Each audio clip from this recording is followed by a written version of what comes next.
আসসালামু আলাইকুম রাজু ভাই, আপনি এখানে কি করতেছেন? এই তো হুজুর একটা মুয়া করি এখানে।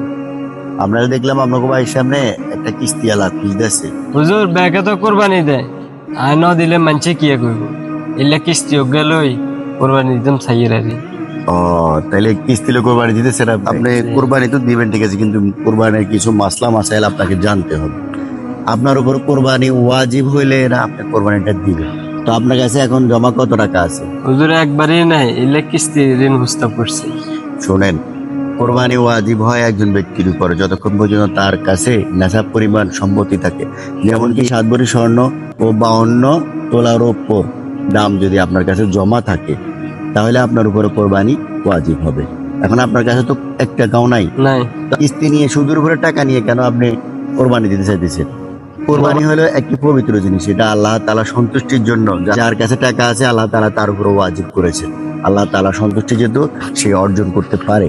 এখন আপনার কাছে তো টাকা নাই, আপনি সুদের উপরে টাকা নিয়ে একটি ধর্মীয় কাজ করতে চাইতেছেন।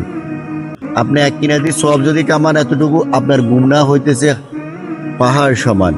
আর না দিলে তো খারাপ দেখা যায়।